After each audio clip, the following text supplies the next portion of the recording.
Hello and welcome back to another edition of the It's Not Orange podcast. Sorry about being a bit late. We had broadband issues with one of the panel. We will bring him on in about 10 seconds. Blackpool back. Ian Everett's first league game in charge resulted in a superb 3-1 victory against Cardiff. Something about scoring 3 goals against the Welsh side that makes Blackpool happy once again. Goals from Ashley Fletcher and, of course, Tom Bloxham summed up a fantastic afternoon for the Seasiders. And we're going to recap that with two of our panel. Welcome, Martin. You're the first person with a broadband issue, so we'll introduce you first. And Kurt is not hearing me. My broadband works fine. Martin's clearly needs a reboot or something. How are you, mate? You all right? Yeah, all good, all good. It's nice to be talking after a performance that probably the first time this season I'd say that we were definitely the much better team and thoroughly deserved the 3 points. So yeah, should be a good interesting one that. Yeah, I mean, it was Everett's first game, and I know he was against Scunthorpe, but not a lot of fans saw that game. But it was just brilliant, obviously, to see his continuation of his everything he said he'd do initially, first against Peterborough, now against sort of Cardiff, come to fruition, and we'll get into the detail of that. But overall, it couldn't really gone any better for him, could it? No. I mean, I know we won against Peterborough, but I was still a bit concerned. You know, there was still elements of the Bruce era in terms of the players, in terms of fitness, and I know he only had a handful of days to get something together and didn't have a lot of players, and even still now, you know, we still have players out injured now, and it's a really rough hand for him. But yeah, he couldn't have had a better start. And I think when we look back at the start of the season and we saw how the theme of performances and that we didn't see like green shoots of recovery. We saw the same thing week in, week out, and I was crying out for us after Plymouth to get rid of him because I felt like this is the sort of impact a manager like Everett could have, and we wouldn't be languishing in the bottom 4. I think we'd probably be mid-table with Everett now if we were, or even higher with Everett if he had have been given 4, 5, 6, 7 games before then. But look, we are where we are now, and we've got a good opportunity to follow that up this weekend. There's still a ridiculous amount of points to play for as well, isn't there? I think Orient last season were in the same position as they were now. I think we're 3 or 4 more points, but with 2 games less played, and they obviously made the playoff final famously. So, in over till it's over. In this league, in my opinion, this year, Kurt, is much more open than it was last year because we haven't got the likes of Wrexham or Birmingham involved. Yeah, I haven't come across a team apart from maybe Cardiff. It's in spells in that first half where I thought, oh, these are pretty good. Yeah, the number 10 for Cardiff, what was his name? Colwell, yeah. Probably the best player I've seen this season. I think he was, made it look a lot, this level look really easy. And if they managed to keep hold of him in January, I'd be really shocked. And I thought they passed the ball pretty well, and they had a focal point. And I think that I haven't watched another team. Bolton are all right, I suppose, but I can't think of anyone else where they were brilliant and they wiped us off the park. Everything this season's kind of been our own wrongdoing or not being up for the fight. So you're right, the league does seem closer. It's nowhere near as good quality as it has been in the years that we've been in it, since coming down from the Championship. So that's why that start of the season is even more frustrating, isn't it? Yeah, it's interesting. Do you think it's got worse, or do you think everybody's worked out what they need to be competitive or to be structured in this league, so it's more of a level playing field, so to speak? I think the quality is worse. I think Birmingham had Birmingham, Wrexham are naturally, good quality. Charlton, yeah, but you look at the teams that are up there at the minute, your Stevenages, your teams like that. Only really Bolton and what I would say, they're nailed on to be up there for definite. I think by the end of the season, some of the other teams are putting some good runs together. Bradford are up there as well, but they lost to Burton at home at the weekend. So, well, anybody can beat anybody, which makes for great competitiveness. But I don't think the quality is as good as what we've seen in previous years. I agree. Welcome all in the chat. Welcome James. Welcome Ben. Welcome Mike. Hope you're well. Mike's put, he probably agrees with you, Kurt. Cardiff for the best side he's seen us play all season, and I tend to agree with the quality overall, especially if they're actual players and the way they structured the ball. Although their fans already don't want Brian Barry Murphy to be managed by the sounds of things, so it shows you across the board that football fans are very impatient, doesn't it? Yeah, I mean he'll be at Middlesbrough in a week or two, so I wouldn't necessarily worry about that too much, because his manager merry-go-round at the minute with Rob Edwards' ridiculous move to Wolves. So, yeah, the thing is in this division, you can play keep ball if you've then got the quality in the final third to do something with it when you work it there. We've seen in previous seasons that when we've tried to play like that, we've Cheltenham away a few years ago under Critch, we try messing around with it against teams like that, and it doesn't work when you don't have the quality at the top end. So there's a fine balance between trying to retain possession, which we haven't done, and we've relinquished possession at every opportunity in those that first third of the season, to what I think Everett is trying to do. And I think what we'll see is possession stats go up as he gets his system in place. But yeah, I get what they mean. We've watched Swansea overpossess the football for years and not do anything with it and get 70% possession and draw 0-0. So I can see why they're frustrated. Yeah, no, absolutely. We'll start off. I think Martin's back. Martin, can you give us a hello? Just a thumbs up. Okay. Yeah, I'm not getting my hopes up, but I think it's all good now. Stupid bloody thing. If it's not your broadband, it's your fire alarms. I don't know. I don't know what the next one's going to be, mate. But Kurt, no alarm bells on Saturday. Similar. Well, the start shape was obviously exactly the same for Heckway coming in and Ashworth dropping to the bench. I thought it was quite unfortunate, but obviously Bradley, Peacock, Farrow will come on to talk about quite a lot. Coulson and Hamilton making up the wing backs with the central three of Horsfall, Casey, and a Heckway. Honeyman was an obvious welcome back to the team. The energy he possesses is just relentless and unforgivable, isn't it, for the opposition? Brown, very consistent. And then the front three, as you can see there, kind of held hands, and Bloxham sort of played forward of those three with Bolo Fletcher, and obviously Bloxham himself could have won the game 3 times over himself. But if we talk about the lineup first and foremost, obviously Heckway coming in, I think Kurt Everett really likes his leadership, and he's going to bring the best out of Heckway, and Heckway's probably going to start to see the player we thought we were going to see when we first signed him, and not the player that we've previously had under Bruce. Yeah, what game did he get injured in? The 1-1 against Wickham. Yeah, he was brilliant in that game. Yeah, him and Ashworth, I thought, were. I don't think they'd have scored if he'd have stayed on the pitch. I thought he's brilliant on Saturday as well, actually. He did some really weird pressing. He seemed to be up touching near the strikers at point, following the midfielder, which was interesting. But I know why he was doing it, because he's taking away that easy, sort of lazy pass into midfield. And I like that, actually. It's somewhat different, and that is a tactical move by Everett. That's Everett having spent time watching Cardiff, and saying, right, this is something we need to worry about because they'll overrun us in midfield. So how do we counter that? Heckway, your job is to, when this player tries to pick up the ball off their centre backs, you follow him in. And you're fine, because they've only got one striker up front, which Horsfall can go man for man, or Casey can pick him up. So actually, you don't need that third centre back. Really, really clever. And I think, over the years, Blackpool haven't always felt clever and out tactics teams. We definitely haven't as such recently. So yeah, I think he not only is he becoming the player we thought he was. This is similar to what Fletcher was last season. Do you remember when he started and we all were a bit like, what on earth have we got here? Yeah. And we're starting to see improvements. I think that's what we're seeing from Heckway now. He's more comfortable and he's kind of taking on that leadership role.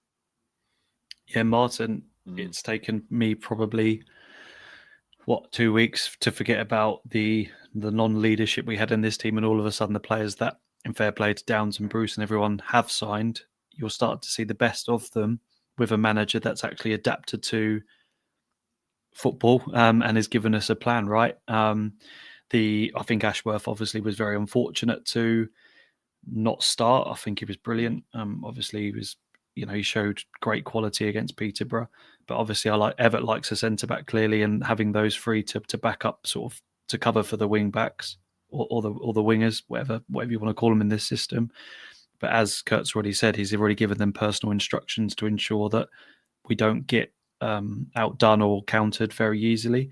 And one thing that I've liked, not only against Peterborough with a few days' notice of taking obviously charge of the game and doing what he wants to do, just have a look at this. The defence first and foremost, Hamilton playing slightly more forward on average.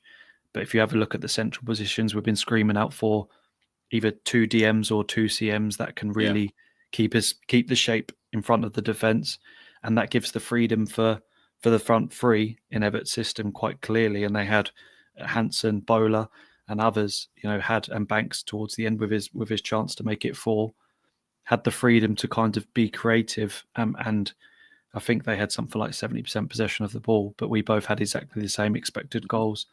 And in the second half, I think they had 14 shots. We had 12, but obviously they had 0.5 XG. We'll come on to talk about the stats in a minute. We had 2 goals expected. So we're being extremely clinical in week 2 of Evert's tenure here, but it's devastating and relentless on that counter-attack. The transition is perfect and everything we want to be on the counter. We were against Cardiff, and we'll come on to talk about it. But the shape, as you can see here, is already given us an added depth from what we've previously experienced in the last sort of 3 or 4 years. Absolutely. I mean, I think Kurt's hit the nail on the head there. I think it's just clever. It's imaginative and a bit more, a lot more inventive. And I just think we haven't shown that for such a long time. And it was just fantastic to watch it. I think the players, they look more involved, don't they? And they seem more. They seem to have taken on a lot of instructions in a short space of time, but they've really bought into it.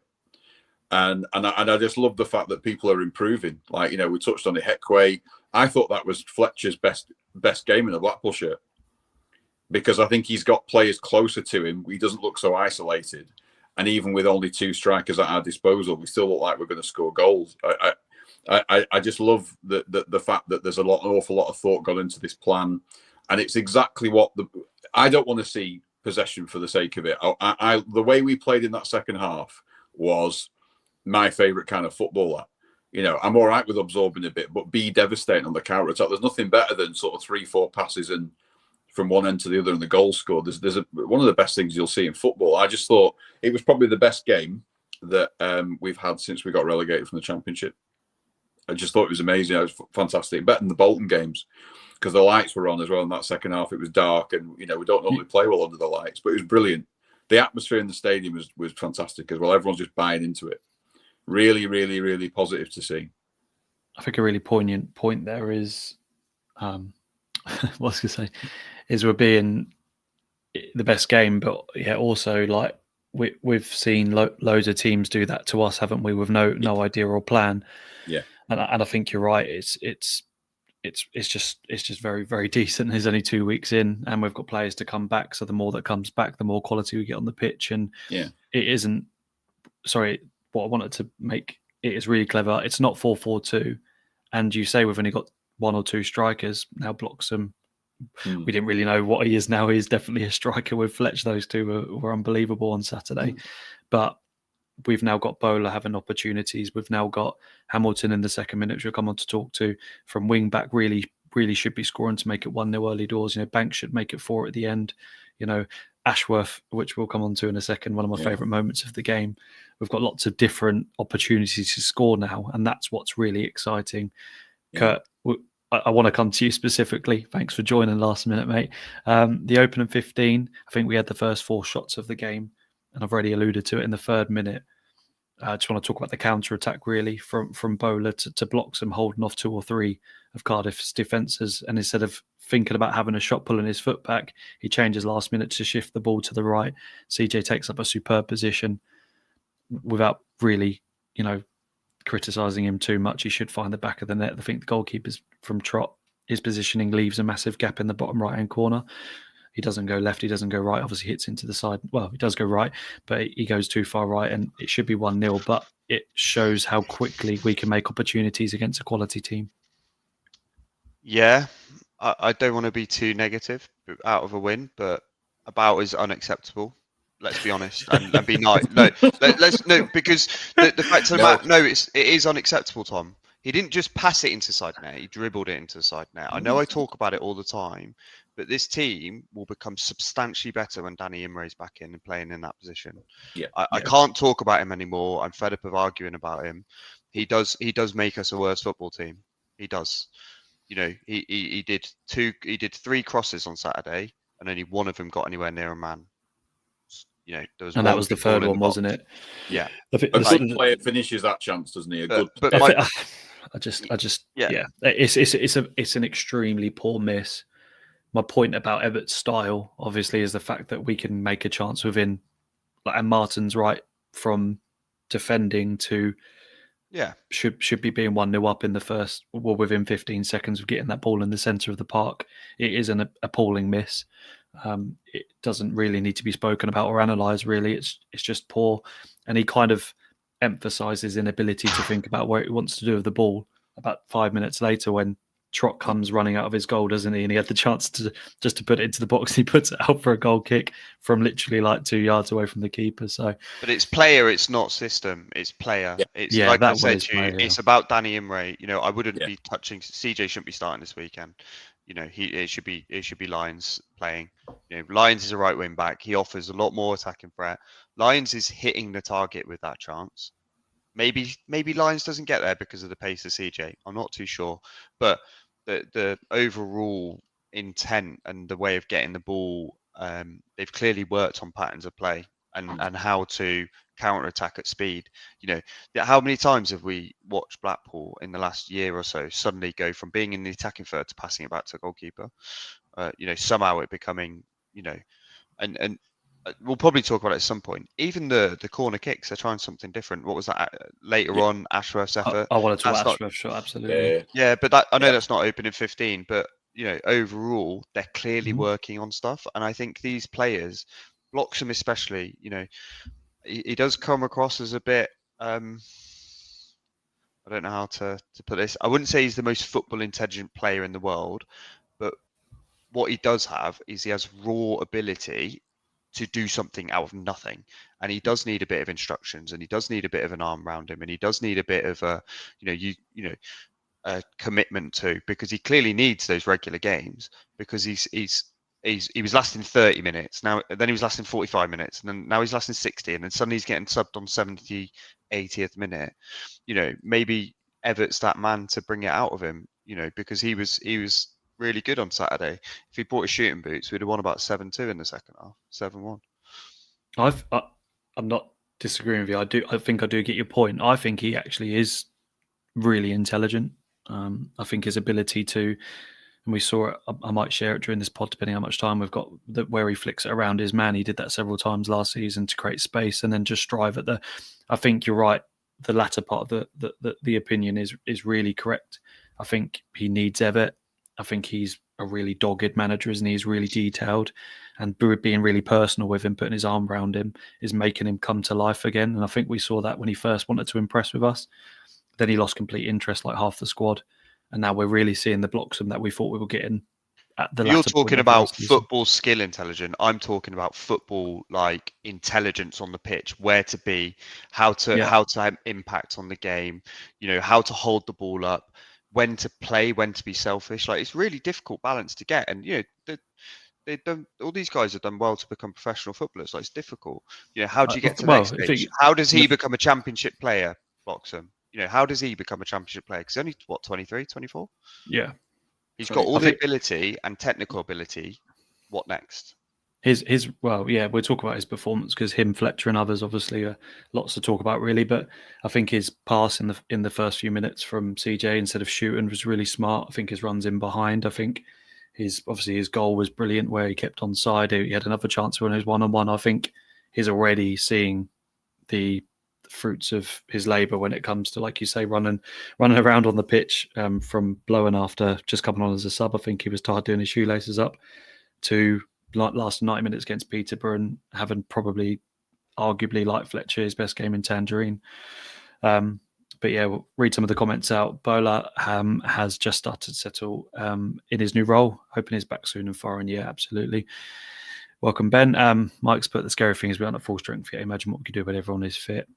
Bisons, it's not rocket science. Players are enjoying the training on the pitch. It shows, yeah, absolutely. The cross attempt from CJ on 10 minutes was epic. And then Ben's put he's got dossier on all our gaffers. And then Dave's put Banks in front of Lyons. I think he wants to use, and we'll come on to talk about it, Banks and Bowler in similar positions, and then use the wing backs as wing backs. But we've got that option available. I don't think Banks is strong enough, and nor is CJ to be a true wing back. But we'll see. Bisons, I don't envisage many more teams playing such a high line, which did allow us to counter attack. That is true, and it'd be interesting to see how we cope against Burton. But Kurt, I want to talk about the opening 15. We had the first 4 shots of the game, and we really set the tone for the rest of the game, I suppose. We did really dominate, but we had a little bit... Well, Cardiff had a lot of the second half after those sort of 15 minutes. And I want to talk about that man, Peacock Farrell. He made 10 saves. He was extraordinary, and he probably enabled us to have such a good second half from 20 minutes onwards. I think he made 3 saves in about 5 minutes from both Colwill, Salek, and that header, wasn't it, where he kept it out, and then he tried to score the rebound with the back heel.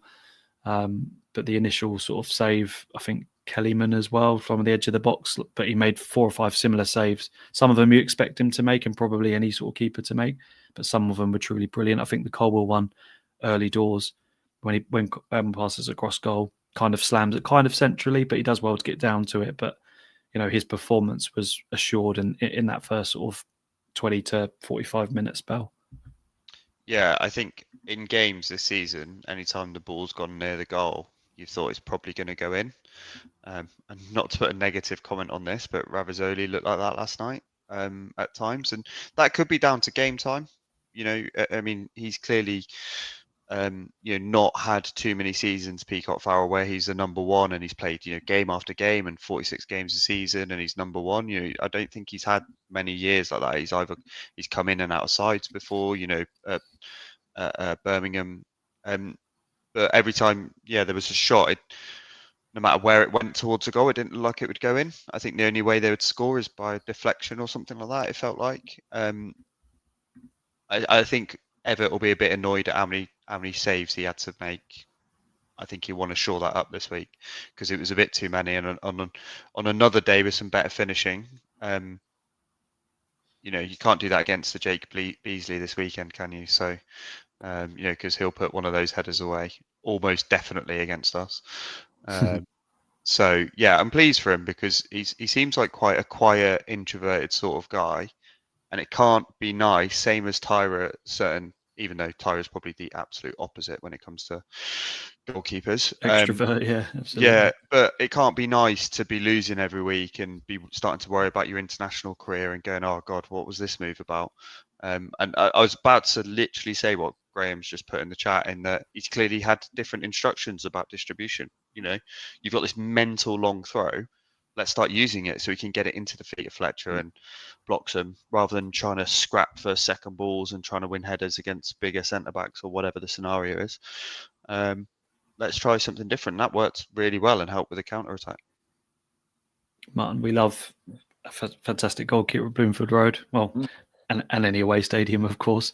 And Tyra was kind of a fairy tale story last season, from wanting him to go back to obviously wanting him to sign in the summer, and we signed Peacock Farrell on loan, ironically, and Ravizoli we thought would be our number one. And I think already last night, I don't want to sort of criticise the group, but after the goal, everyone was saying Ravizoli could have dived for it and this, that, and the other. And now Peacock Farrell's had one good game. They're kind of trying to find fault with Ravizoli, but I think we've got 2 really good goalkeepers. And Kurt's right, last night he didn't look too assured, but he made some decent saves in the second half.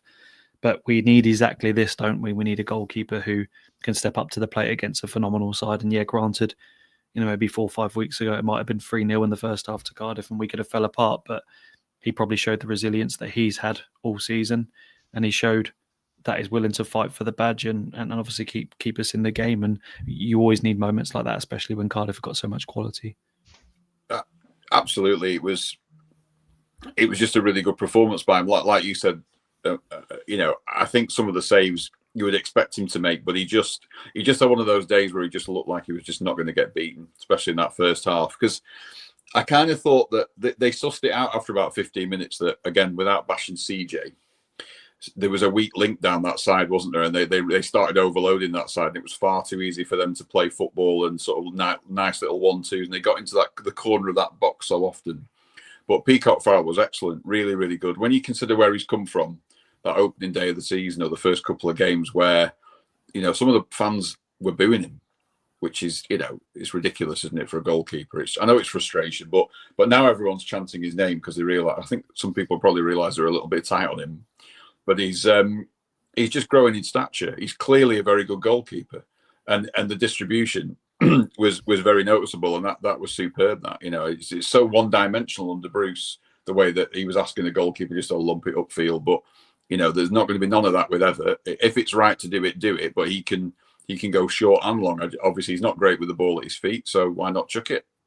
But no, it was great. It was great. I just sometimes it's one of the. He might not have a better game all season, where you just think it doesn't matter what happens. He's just gonna save everything, and he's getting a little bit of shithousery about him as well. Like as he got the confidence up, the time wasting, and it's what you want from a goalkeeper. You want him to be a bit of a knob, don't you? Really, and he's got that in him, I think now. Ravazoli, I haven't seen enough of him to pass judgment, but it would at the moment. I'm a little bit concerned by him. I got to be honest. I think in January that might be addressed. I don't know. Yeah, well, we'll have to see. He's our goalkeeper for 2 or 3 years now, isn't he? So we'll see if anyone wants him or two. Whether we'll see this weekend, won't we? How he is developed in training with his system. He looks miserable as sin, even at 3-0 on Saturday on the bench. He was sitting there just sneering away. But it might just be his attitude. I think he made some good saves last night. And I don't think you can even... I think you could have had Edison in goal last night. We played, I think, after, 55 minutes. And Evans and a few others went off, including Bondo in that. I think with Bondo, we had all youth players on the pitch, basically. You're going to get peppered a little bit, and we were naive with conceding late on, but he's a fantastic shot stopper, and I'm really looking forward to seeing how he plays on Saturday because he's got to step up to the plate as well. But it was Martin nearly 1-0 in the first half to Blackpool. 35th minute after a really decent spell from Cardiff, Blackpool sort of came back a little bit towards the end after sort of it died down, and Bloxham hit a terrific shot. I think it took a slight nick towards the goal more so than away from it, but it was nearly a great moment for Bloxham to get his first league goal, and it was just off the post. But again, two notable things really. Staying consistent within the shape and creating chances from the edge of the box and willing to have a go, which is great. And two, the noise that came off after the post kept us going for the last 10 minutes of that half, didn't it? Because they were rallying on after that, and again, it was decent and kept the mood positive. We needed that chance, I think, because obviously it was 15 minutes of Peacock Farrell being peppered. Yeah, you fear the worst when you have good first sort of 15 minutes, don't score, and then they are a good team, Cardiff. They're obviously not without fault because they've had a few games this season where they've conceded threes. I think that's the third time in the league they've done it.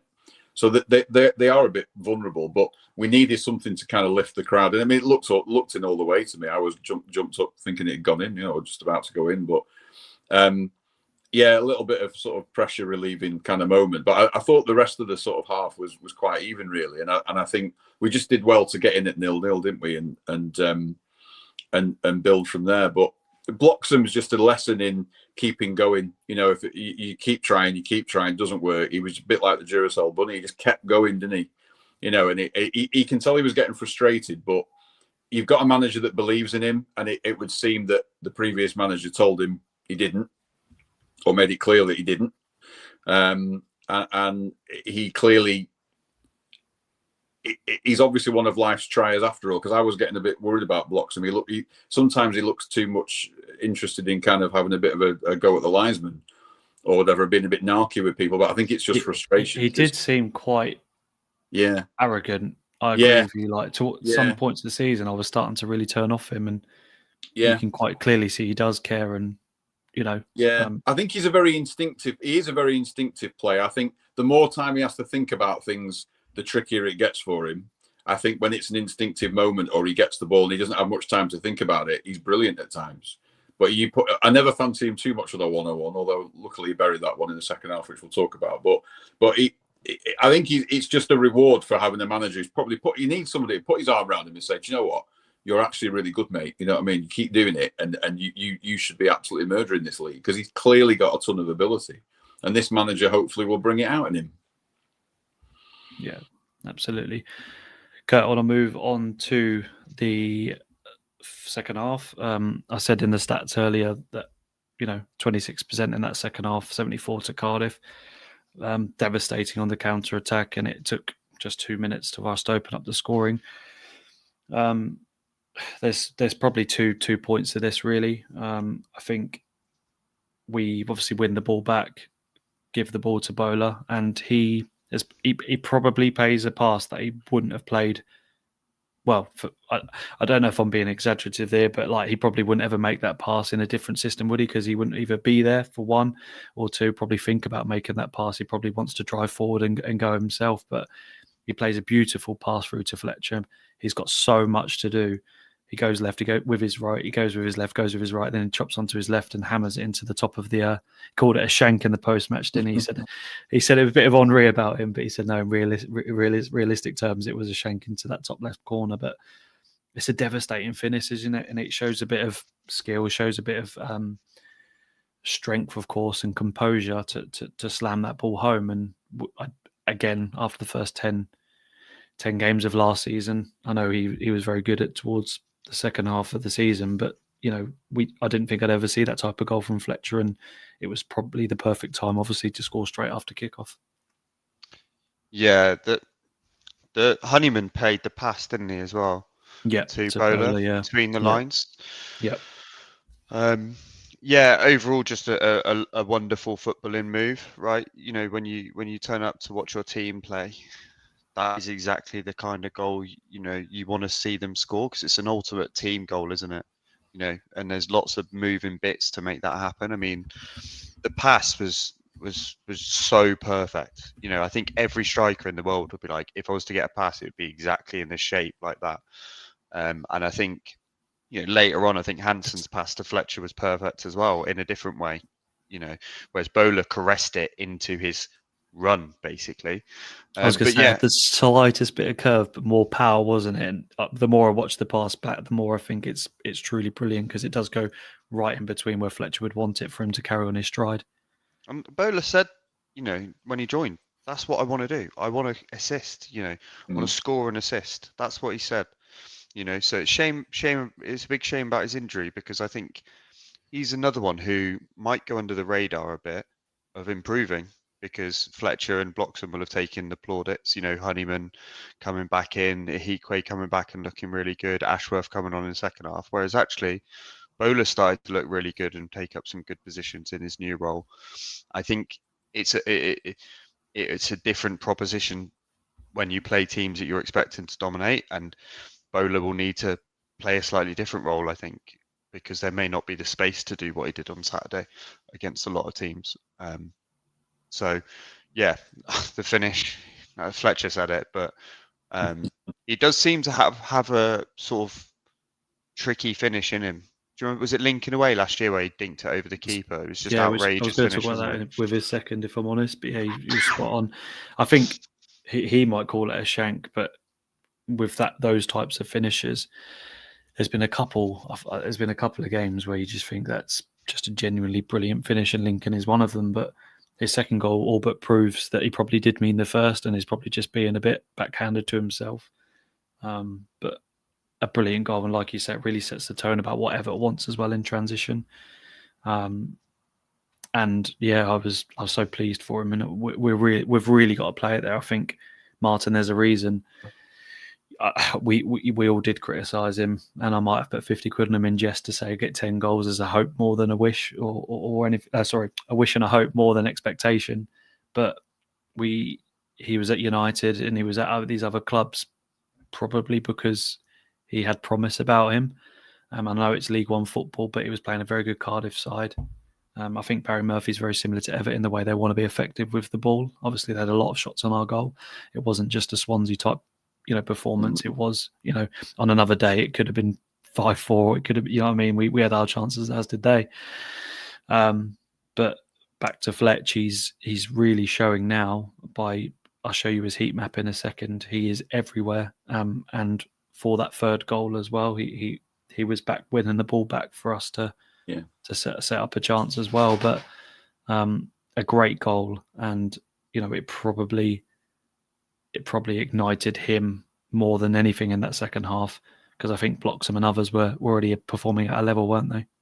He's a bit of an enigma, isn't he, Ashley Fletcher? I mean, last season, the second half of last season under Bruce, he scored so many goals, and he particularly away from home, and he looked really devastating. And he got, did he get one before Christmas and then 9 or 10 afterwards? So I mean, it was just Crawley, I think, which was a rebound goal, wasn't it? But under the same manager, and I guess I know that the team totally dropped off at the start of the season, but he's looked every bit the player that we fear that he can be at times this season. Like, really ineffective. But do you know what? I think it's because he looked so good on Saturday, because everyone's just running more.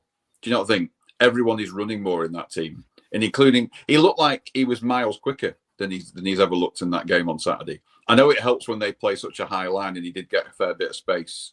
But even so, I just think the team are running more, and it just makes him look like a better player. And obviously, he was involved.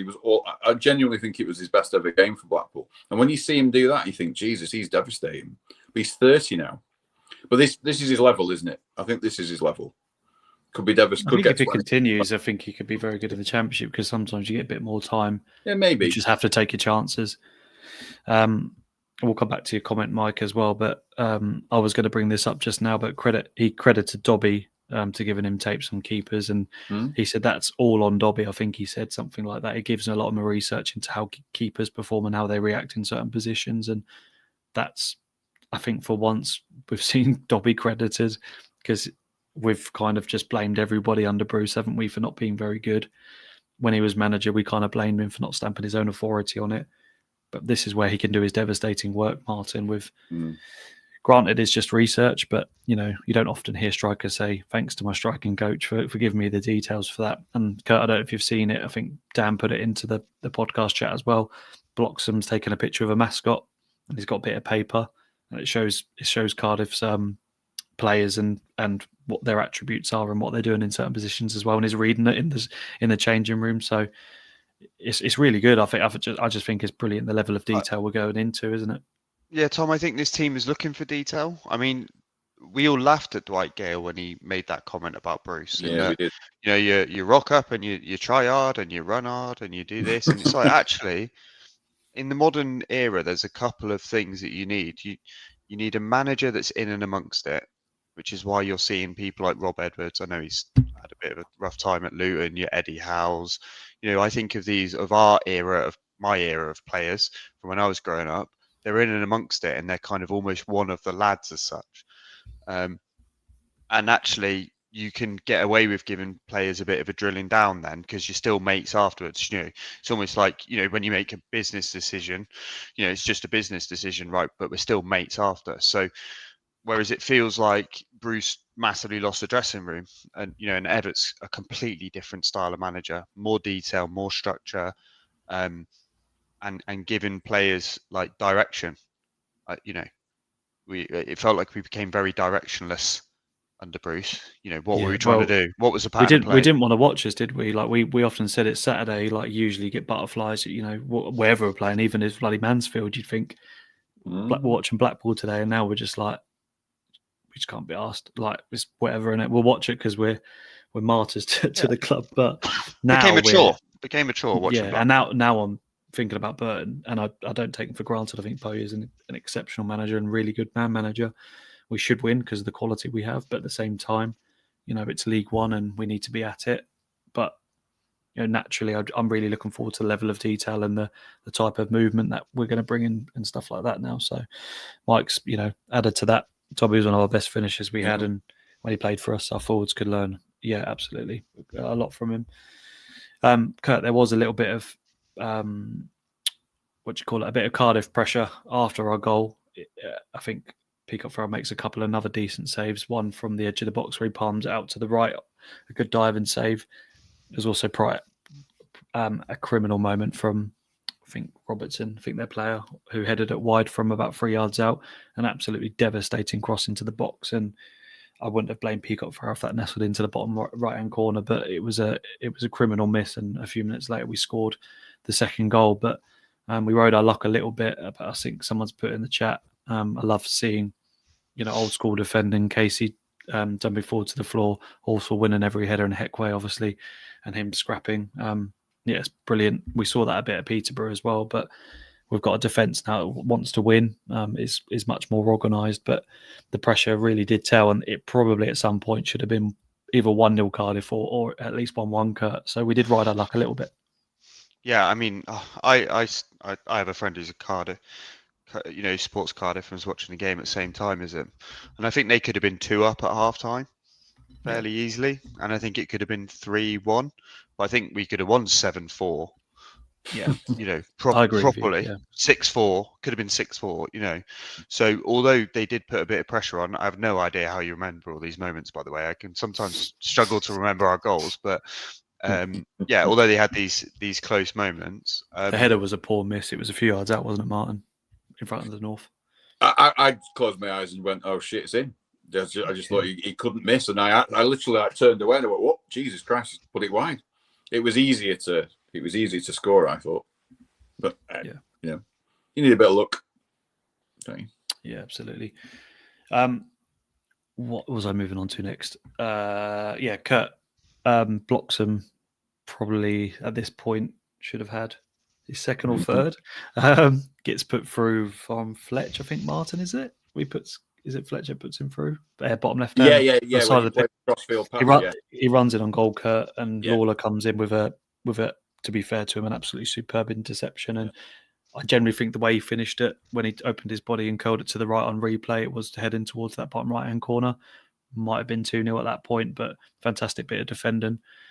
Kurt, and then a few minutes later from the corner, we did that at Peterborough. We drifted out wide. Someone dummied it, and Ashworth hits an absolute rocket. Unfortunately, it was central to the goal, but Trott makes a half decent save. Probably should make it either side of him. It's 2-0.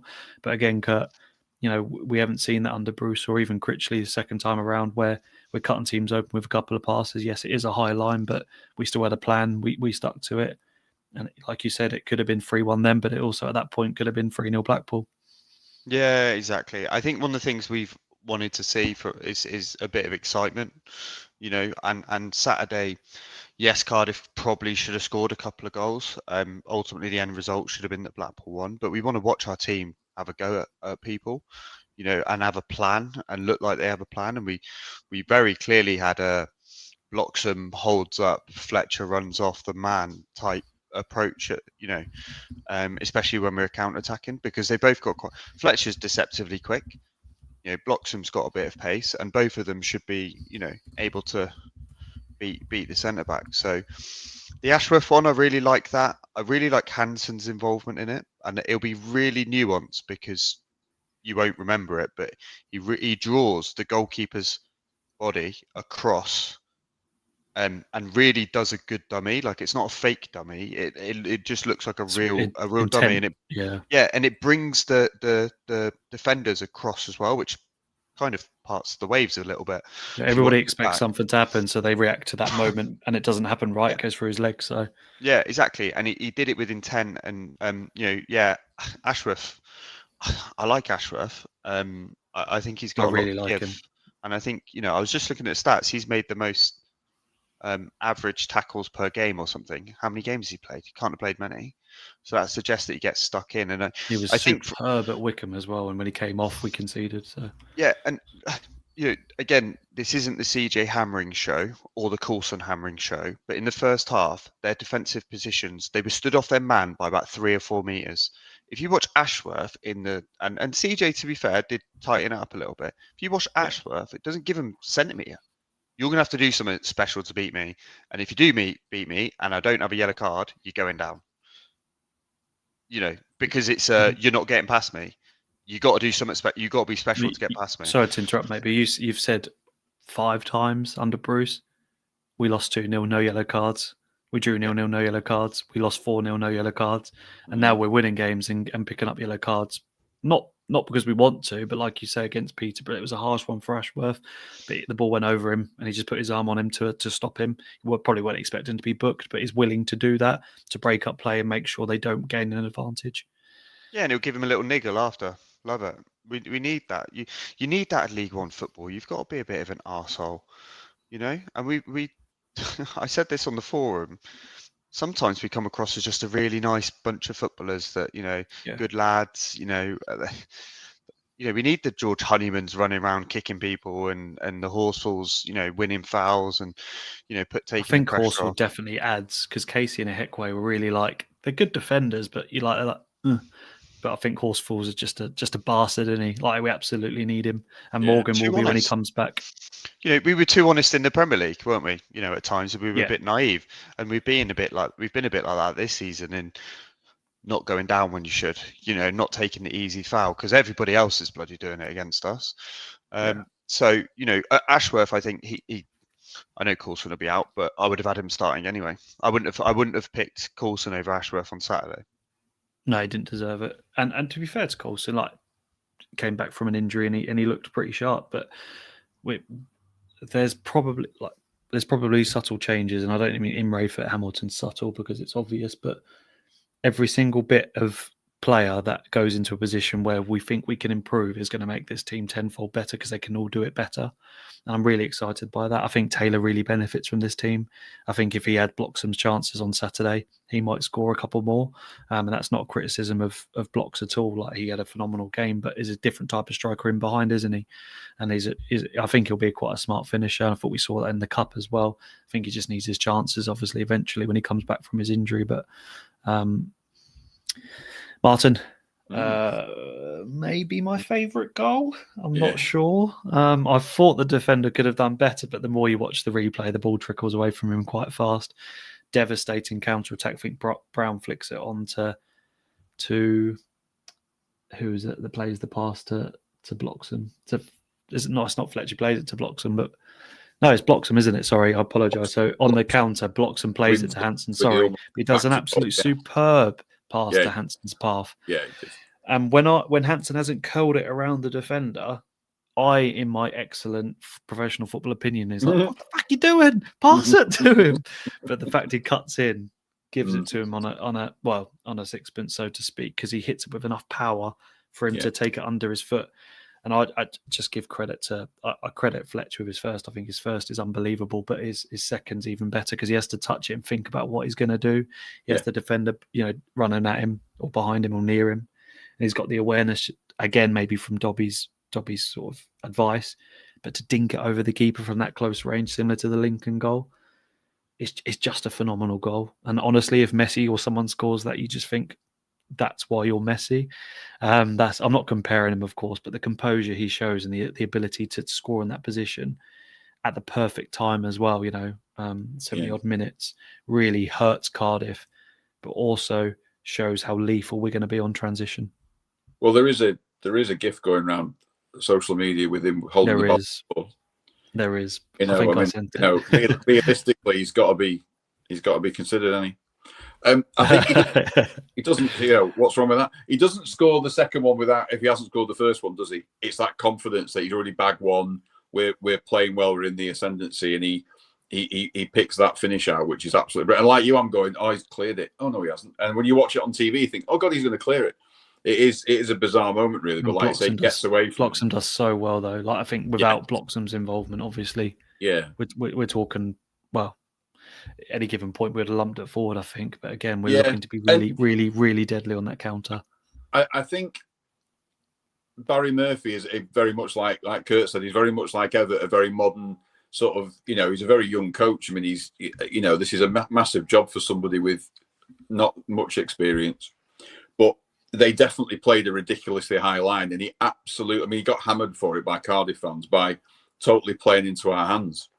It was set up perfectly. The way that Everett wants to play was accommodated beautifully by the way that they tried to defend, because it was a shambles, wasn't it? It really was a shambles at times. It was poor, but it was. But I'm taking nothing away from what we did because it's brilliant. There always has to be, for you to score goals, there's got to be a fault on the other side normally, hasn't there? You have to. But what Everett did is he pounced on it and set us up perfectly to get over that. To beat what they were trying to do.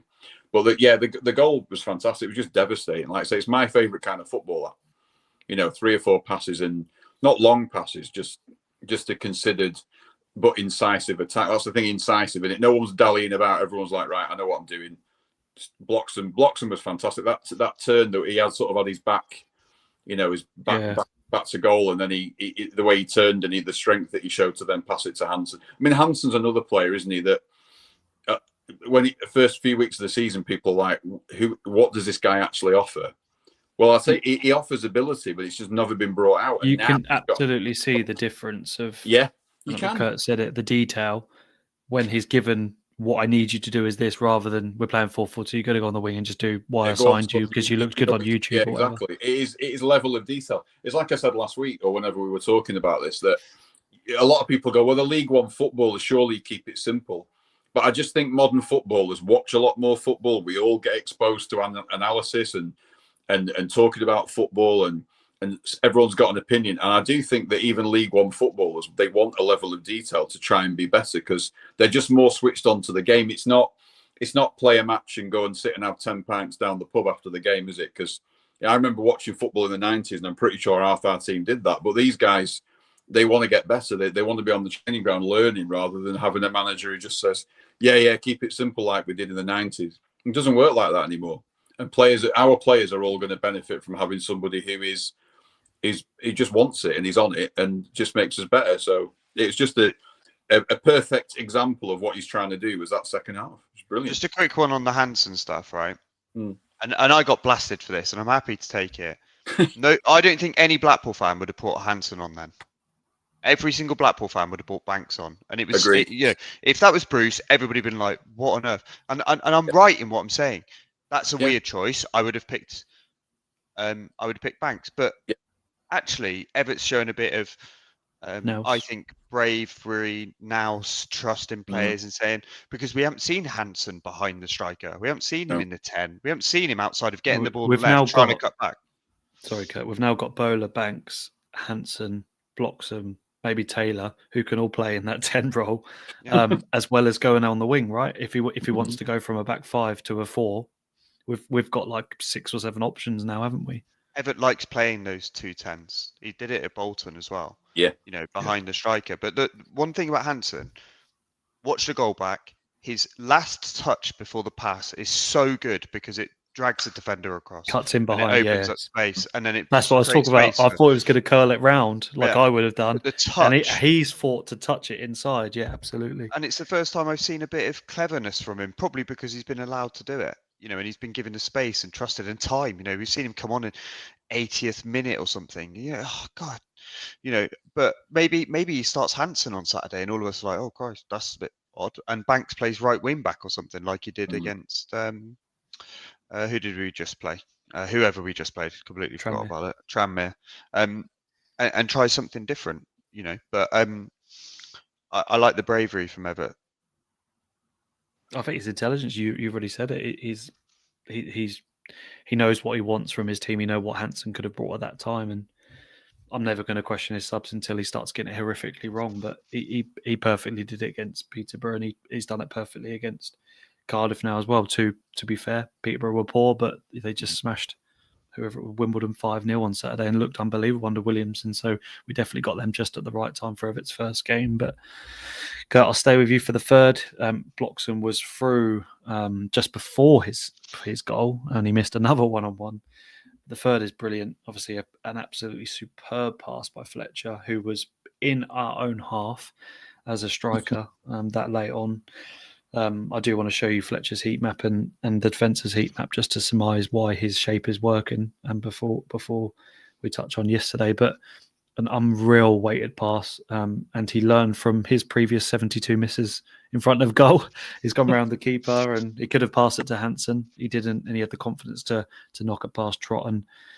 And Martin's already said it, running up superlatives for him, but an incredible performance, literally wrapped up by round the keeper and slotting it home. And I think the relief just standing in front of the South, just taking it all in was probably a relief for him, but a great finish and 3 superb finishes.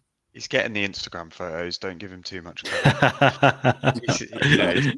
That's definitely what he's doing. A couple of things on it. I think you can't miss when you're going against a keeper by taking him out of the equation. And he made his decision up very early, and he was quite calm and composed for someone that had missed quite a few chances when he looked around, and he was like, right, okay, and he had about 25 seconds to run at the goal and decide what he wanted to do. But if we can take those 5 big chances and turn them into 3 good chances and 2 goals, that's going to be the optimal position. You're going to get chances at League One level and you're going to miss them, but this Saturday and Leyton Orient, there'll be different propositions to Cardiff. We probably won't play a team that will have that much retention, so we'll need players to be a little bit more inventive. I think Bloxham needs to spend time with Keegan Parker to learn about how to miss 7 chances when through 1-on-1 with the goalkeeper. But that's what it felt like, right? You think you do something special from 30 yards out, but from running onto the keeper. But I think it's important for us with Ennis out until probably the new year, late December. Taylor is probably a couple of weeks away. We need goals from people, and to get it from your 2 strikers and to have that many chances, it can only be a positive thing, right? Yeah, for sure. And they, like we already spoke about, it could have been goals from other players as well. But Kurt, I just want to show you first and foremost Fletcher's heat map. I mean, everybody's heat map is much decent, but someone's put it in the chat. We look fitter and stronger. We're running a lot more. Mike's, but at least Blocko stays on side. But Fletcher's heat map, Martin, I always call Fletch Harry Kane because the way he drops deep, not because of his finishing, although his finishing clearly is brilliant, but he always is either picking up the ball, nick it away from defenders and running. And this here shows you exactly why he was so important on Saturday and only 37 touches of the ball. But look how much ground he's covering as a front man. I like it because he's clearly been impactful. If he didn't get any goals, I'd say maybe start front a little bit more. Absolutely phenomenal. It is. It's being talked about a lot, isn't it? With the fact that no one really wants to be almost like an out and out number 9 anymore. Even players of Fletcher and Kane's stature and build and height are dropping deep and getting the ball and doing some great stuff miles away from the business end, and they're setting other people up and playing that deeper role. It seems to be just the way that strikers are going these days. And at 30, he actually could get better, and I didn't think that was possible. But watching him on Saturday, I think there's probably more to come from him. But that is an exceptional kind of example of how hard he was working playing for the team, right? Yeah. Kurt, this is really obvious, maybe, but I don't think under Bruce we had this. This is the Heckway, Casey, Horsfall, Hamilton, and Coulson. So the back defence shows you how much of the positional sense they kept and how well we kept our shape. It sounds really obvious. I think maybe if you load a lot of teams' heat maps, you might see it very similar. But I just think in previous times we've looked a bit messy away from each other. But this heat map, and if you add in Brown and Honeyman, this here gives you the freedom to show you what the strikers had up front, like in terms of the freedom they can have to run around. I just think the shape without Bowler, Fletcher and Bloxham there is showing you how much of the pitch we're taking up in this new system rather than leaving a lot of space. It is clearly working in a defensive way, but it's also allowing the front three, in this case Bowler, Fletcher and Bloxham, to have a lot of freedom up front. Yeah, I agree. There's still work to be done. I think if you remove Honeyman and Brown from that group of people, it's still a bit disconnected to CJ. And I think he did play a lot further forward.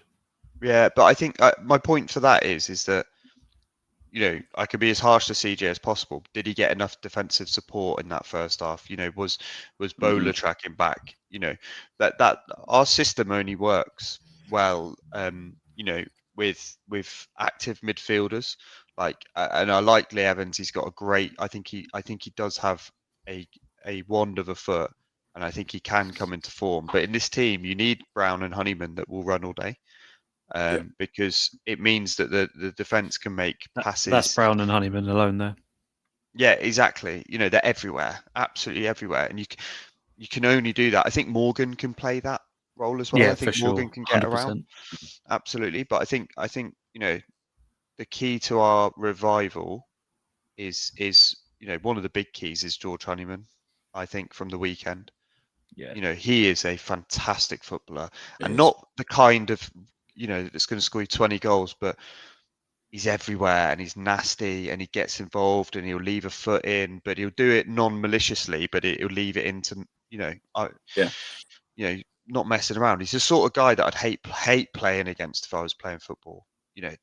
You come off the pitch, who would annoy you the most out of all?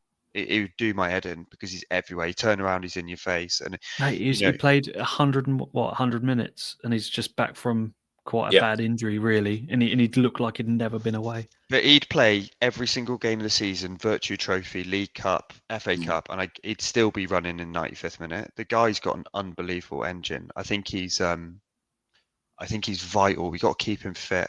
And I think he brings the best out of Brown as well. Brown was making some good passes, some good tackles, and he's a good person to follow. I think. Well, I think we ripped captain Peterborough apart if we didn't have Evans playing because he slowed it all down, but also gave the ball away so much. And there's one thing we didn't see Kurt on Saturday was, apart from I think Lions at 1-0, tries to play a blind pass from turning around and kicking it, and that's where they nearly scored from the set piece afterwards. And Peacock makes a good save, but there was no stupidity. It was a lot of intelligence on the pitch, bar obviously a certain player in the first few minutes, but. Honestly, realistically talking, we're starting to see detail, but also not many mistakes. Yeah, and that's important. Every mistake we made up until Evert's went in the back of our net. Anytime, anytime we made a mistake. So against poor teams as well. This is League One football. There will be mistakes, but when you've got a goalkeeper starting to progress in confidence, and you've got a back three of Casey, Horsfall, and a Heatway, you've got a chance. We've got players coming back as well. Husband's been missed, I think, when we talk about commitment levels. Maybe not necessarily the quality on the ball. He does wind me up with those silly long passes that he makes, but in terms of somebody that will die for the cause, we've missed that level of commitment. And I think defensively we missed him so much at the start of the season as well, because I actually underestimated how good he was at defending at points. He might fit into this. We talk about a bit of balance, left-footed, yeah.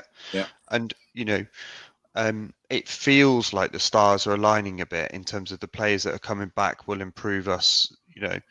Imre, I can't understate how much Imre will do for us, because he is some player. Yeah, and he'll know exactly what to do under this system as well, won't he? Especially with the space that Hamilton had in the first half, he'll certainly have that as well. Just very quickly, Martin, should have been 4x2. I just wanted to give Fletcher another credit. He runs all the way back to wins the ball to play, blocks him forward. The defender kind of nods it down on the floor with his head, blocks him, goes for own goals and miss. Or was it? Yeah, it was blocks him. Then he had that volley straight at the keeper, or just wide, whatever it was. And then Banks had the opportunity in the last minute as well. Or was it Banks that went through on the floor? And Banks I think Fletcher, and then blocks him obviously with the volley just before that. Could have been, as Kurt said, 6 or 7 for us as well. So great to see, and a poor Cardiff goal, which I don't really want to talk about too much. But I want to wrap up with your man of the matches or your single man of the match.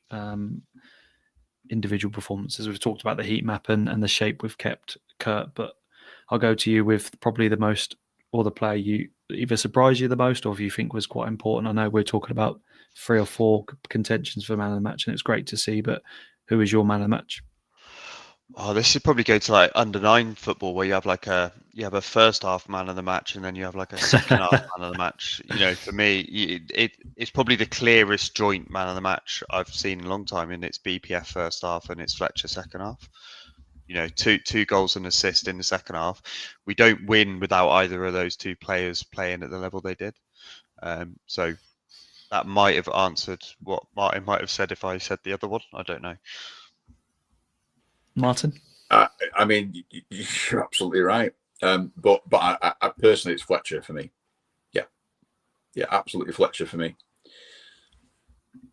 Fair enough. I think you're right. I think he had his best game in Tangerine. I'll go Peacock Farrell because I think without him we don't win the points either. So we can all choose someone different. I know Bison's put Honeyman, and he's absolutely right to. Oh, there he is. There's no wrong answer here, is it? And that's great. And I think someone put on X as well. The fact we're talking about 5 or 6 different players winning man of the matches shows you how good we were, and shows you that each player is stepping up to the plate a little bit as well. Same as what Kurt says, although Honeyman was immense. Yeah, absolutely.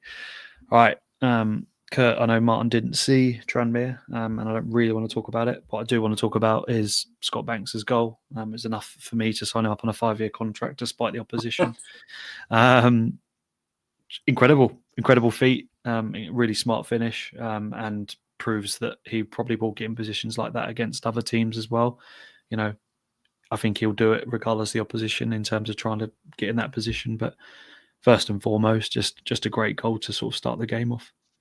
Yeah, I was on a delayed train back from London and was kind of half pleased that I was, the game was called off. And then, I kind of got home and it's like, I got home at 8:00 when it kicked off. So I was like, now I've got to sit and watch this till 10:00. But that goal was worth watching the whole game. He's got something in him, a bit like Josh Bowler in the Championship, where he just has something in him to have moments. So I'm really looking forward to what he can do for the rest of the season. I think the challenge that we've got is, where does he play? Does he play in that role behind Fletcher and Bloxham at the weekend? I think he played right wing back, did he not? Yeah, I think that's how he lined up, which I think is great so, yeah. going forward. It's CJ Evans and Hamilton Upton Mark played II. centre, didn't they? Yeah, it's CJ Hamilton Mark II, and having a winger trying to defend. It doesn't, defending a vital position. Obviously wingers have to defend anyway, but he's got something special in him, hasn't he? And I think the more he plays, again, someone else who just got to try to keep these people fit. It just seems like there's something with these players nowadays. They just seem to go down with 2-3 weeks all the time. Now Bowler's injured, you think, it's going to be a game, but now no, a month until he's back, and it's just really frustrating, isn't it? Yeah, but I liked last night in certain things. I mean, this guy is the guy that I was literally about to mention. 6.9 is very harsh. He could do with bulking out a bit. Everett is he's like 12 years old, mate. But Everett, the first thing he said in his post match was, "I'll say Nwankwo is got a bright future ahead of him, but he expects those standards every single week." But he really looked athletic, strong. Well, to some extent, it was Tranmere's first team, wasn't it? And he didn't really have a difficulty all night to read the game, and I just thought he was brilliant. I'm not saying he should start or anything, but what a performance! If we didn't know who this man was already, it's certainly someone that we can expect to see in the future. Yeah, definitely. He didn't look out of place at all at that level, and he looked strong enough. But I think he's got growth to come, isn't he, to turn into a fully grown man, and get into the gym a bit like what we said with Rob Apter. Get that male strength up to a certain degree, and he had a really good game. I liked a lot of them, to be honest. They all had really good games. It's different when you've got kids that are from the youth team, because they're almost playing for the badge, in their careers, and there's a bit more intent in what they're doing. They don't have 3-year contracts on 4 or 5 grand a week. They've got to earn that, and they've got to find their way. So, I think they all did really well. I think some of them could, they've got to think about their quality on the ball. Theo Upton, I still think he's got to be a bit Shody again, show a bit more quality on the ball, a bit more intent, and that'll come with time at that level, because I'm sure it's a massive step up from the under-18s football that they've been playing, or the reserve-y type football they've been playing. But isn't it good fun to see all these players? Yeah. I'm desperate for Butterworth to score, but is it Butterworth? Yeah, Butterworth. Yeah, come on and score. Yeah, Nwankwo, I think Upton. I said at points, Everett's got that. I've loved his post-match, and I'm not just in this Everett honeymoon stage, but he was like, the standards they're setting, and then they need that all the time. But they also said, he wants his boys, he wants them to show that every single week if they want to be in our first team, and I need that throughout the youth. And he was telling the camera that he wants to see that at youth level as well, not just, I don't care about that, they're under 18s.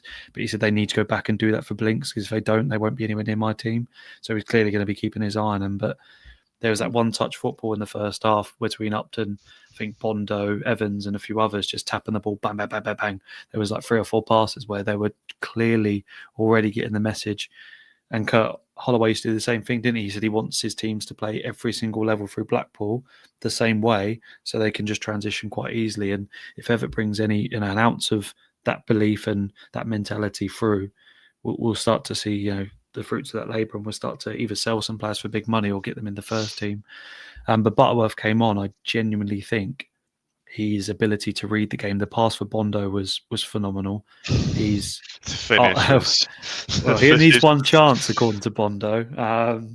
He said it after Cardiff. Give me one chance and I'll score it. He had several on yesterday, but he's a trier for sure. But I think Butterworth clearly has got something about him. I think he came on, he demanded the ball to feet. When the ball went wide, he was just like, he did moan a little bit, but it was frustration more than like aggression towards his players. He wanted the ball in the right positions, and the pass to Bondo was brilliant.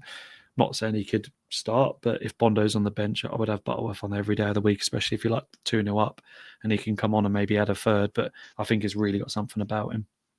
Yeah, he has. Every time I see them playing, on a Saturday morning, it's like Butterworth scores, or he gets 2 or 3 a game sometimes, and I always wonder why.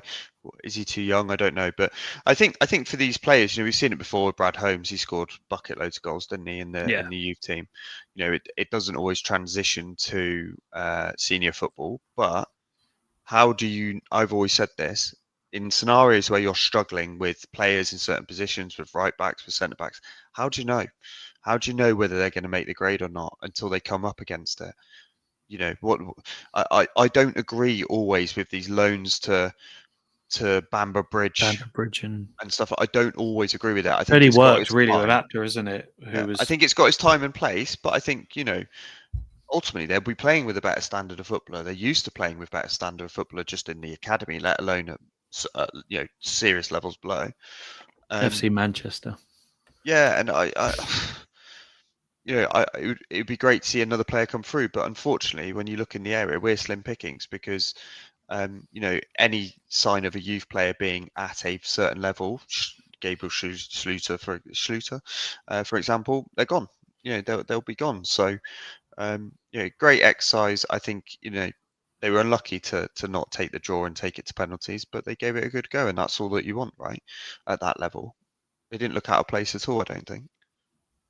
No, and I think Martin, I know you didn't watch the game, but just a general point, excuse me, that Upton doesn't need to start games for Blackpool, but if Everett plays this right, he can bring him on with 10, 15 minutes to go in the right games, and same with maybe Butterworth, maybe with Bondo. He's doing it. I think he's 4 for 4, isn't he? Or he's 3 for 3 under Everett so far. Not after last night, but I think if you start to transition them into the team, and I think Dobby did it, to be fair, against Wickham. He made that hell of a tackle just before they scored. Yeah. And he sort of reacted really well to it. But like Kurt said, you don't know until you play these players, and Upton doesn't really look out of shape. He probably looks weaker. But if you're 2-0 up, there isn't much to risk with bringing him on with 10 minutes to go because his intelligence is there. The more they work with Dobson, Craney and Everett, they're going to transition really nicely into this first team. And I don't know. I've got this feeling about Butterworth. I haven't said that about a player for a while, but I think he came on last night. And I don't encourage you to watch the game back, but if you're going to watch the last 20 when he comes on, you'll see what I mean. Like as a striker, he really looks like a striker. He wanted the ball to his feet.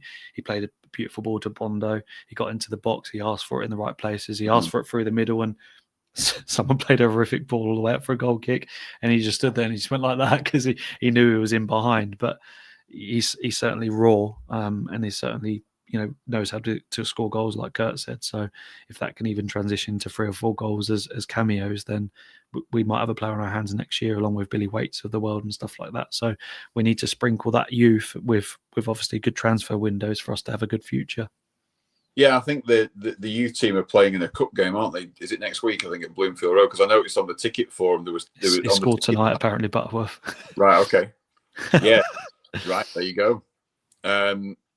Yeah, they're playing in a cup game next week, aren't they? I think it's FA Youth Cup against a team I've literally never heard of. But I'll probably go along to it because I feel like I've missed out. I haven't really seen Butterworth play. I've heard lots of good stuff about him, but I think right now in this competition, that like last night, we needed them, didn't we? As he gets 3 or 4 or 5 more players back, if we're still in it after Christmas, they might have less of an impact. But sooner or later, somebody's got to come through that youth team. I know Apta did, but we've had so many like young strikers that have just not done it. The law of averages says we've got to produce a good one eventually, and hopefully it's him, because that would be great. None as smooth as Butterworth, hopefully. Someone's getting giddy, aren't they? We kick him out. We can't kick him out of his own podcast. Can't be from my own pod. Gents are going to call it a night.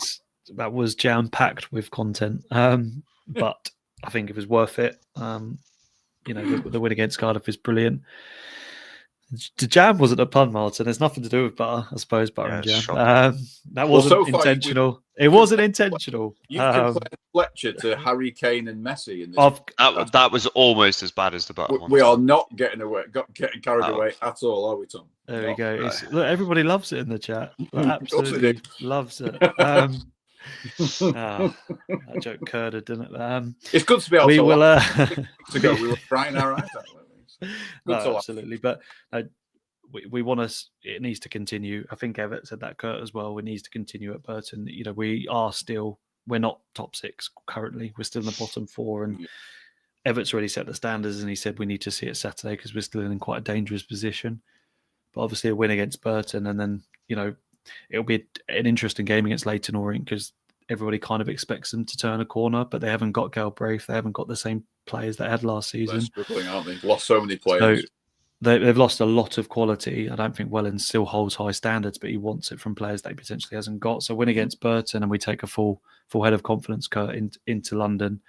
And if we can turn the next 2 games into wins, we'll potentially only be 7 points away from that top 6 with quite a lot of home games coming up against teams that are in the bottom half of the table. Ones we should be winning, of course, and I think Everett won't let us become complacent, and that's what I'm quite excited about. I think 4 from the next 2 will really put us in a position, Kurt, where we can start just to be quite optimistic about where the season's going. Yeah, it's the next challenge, isn't it?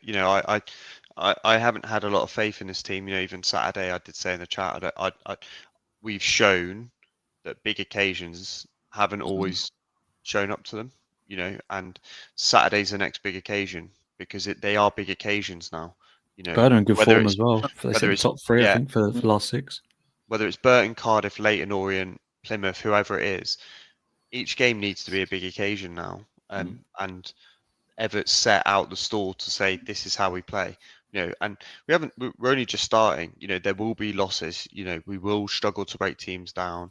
We will struggle with the patterns of play. We will have injuries. There will be games that go against us. But I think every Blackpool fan will turn around and say, if they're trying to achieve what they were trying to achieve last Saturday in every game, we're on board.